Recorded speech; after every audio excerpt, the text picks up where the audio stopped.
This is module number 9, and in this module we're going to be dealing with how to paint a landscape in watercolour. And I would like to deal first of all, before we start, with the business of choosing what you're going to paint. And for many of us it's quite impossible to go and sit out in the open air, especially in Africa. It's too hot or it's too dangerous, or we can't find shade. So many people resort to painting from photographs. And if you're going to do this, I want to run through some do's and don'ts with you. And let's look at these don'ts first of all. This sort of photograph with sunsets and incredible dark areas are an absolute no-no for a watercolour. You can pull them off in oil, but it's very, very difficult working in watercolour to get a really, really dense dark, a dense clean dark for these very large dark areas. On the other hand, this sort of photograph would be much more possible, because here you would put an orangey graded wash grading down into your darker colour, which needn't be this dark, it would still be very effective, and the actual black areas are very small. The boat and the man and the reeds and the horizon line. So that would be much more possible than the two dark ones that I showed you. And I've just taken random photographs from my filing cabinet. Here's quite a pleasant scene, because there's this lovely blue mountain at the background, some nice recession here, a lovely road taking us back. But do you see how the whole composition here is unbalanced? All the weight is on the left hand side and there's no weight on the right hand side. So if you were particularly drawn to this, you would have to alter this photograph so that you weight it on the right hand side. Maybe because the sign and the fence is on the left, perhaps you could put the mountain on the right hand side, and in this way you would balance it a little bit better. The next one we would look at here is this is overstating perspective with this road reducing incredibly fast back to the horizon line, and all the fence posts getting smaller and smaller. These are devices that we use in landscape.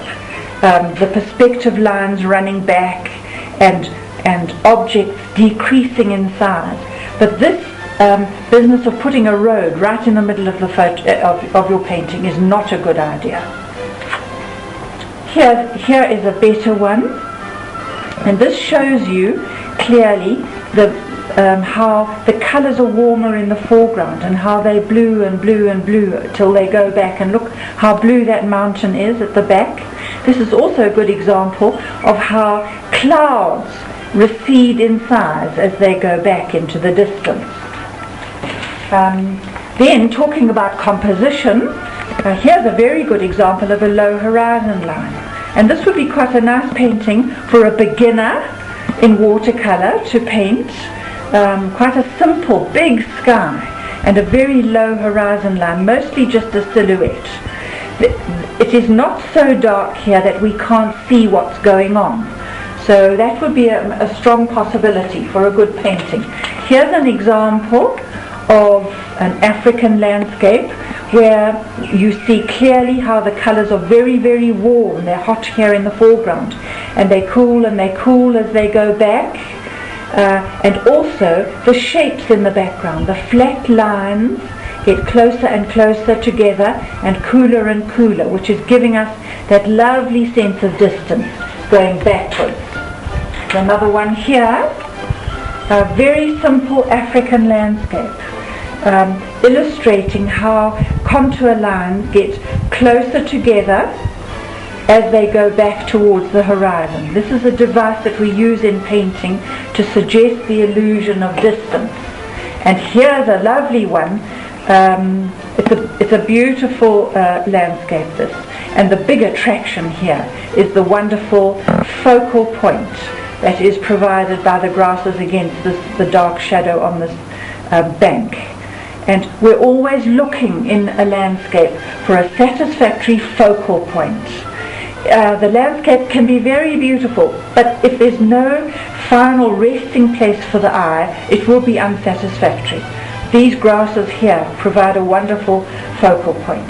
That's just a little sample of some possibilities. Now we're going to do an exercise, a simple exercise only to practice creating the illusion of distance on the paper. This is purely a recession exercise. I'm not worrying about focal points.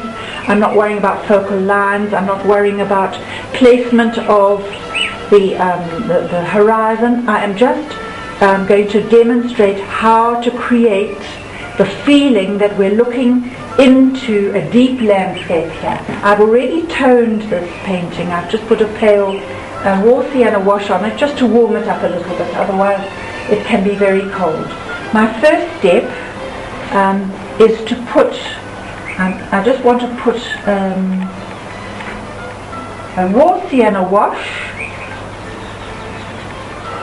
from a little hillside that I've created, putting a raw sienna wash from that point down to the foreground.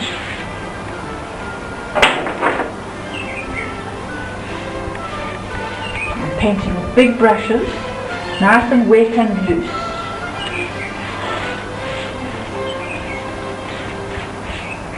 And I'm going to warm up my wash as it comes forward. Do you remember we've learned that as colours go back into the distance, they get not only paler, they also get cooler, which means there's more and more blue in the colour as we go back. Just introducing a little bit of warmth here in this wash.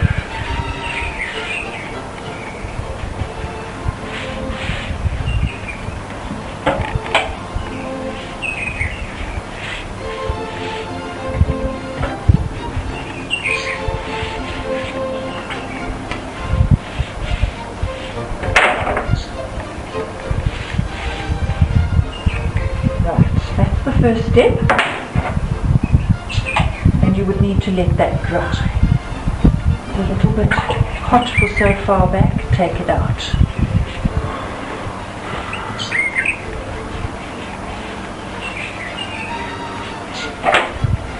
The wash is dry. From the hill all the way to the foreground, you'll see it warms as it comes forward. Now I'm going to put the sky wash on, and the sky wash is going to come down over the land as far as this point, which is sort of a midway back into the painting, where the warm colours of the foreground start to cool down. I've just dried my washes, and I'm alarmed to see that this is not a very good piece of paper. The sizing in this corner seems to be defective, and the paper is acting like blotting paper. You can see the stripiness here, which I haven't been able to lift, and it wouldn't flow when I tipped it. And this happens sometimes in watercolour paper. Sometimes some sheets slip through the quality control and it sucks in the paint instead of letting the paint flow in the water on the surface. It's very irritating. I can do nothing with this corner now. Anyway, I'm not going to stop. I'm going to proceed with this. And I'm working downwards now from the distance to the foreground. So I'm going to first of all paint in the two little distant mountains behind this hill, remembering that they've got to be very blue and quite faint. There are no clouds in the sky to cast shadows on them, so they would be very blue and quite faint.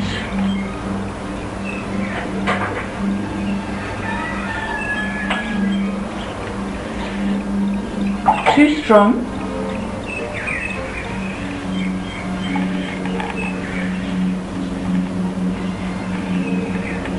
There's one. I'm just going to tip it and let the paint flow into the water and drain off at the bottom. That's fine. Now one on this side.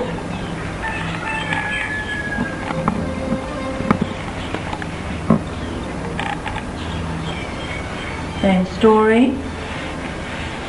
Just a little blue hill poking up behind our main feature in the landscape.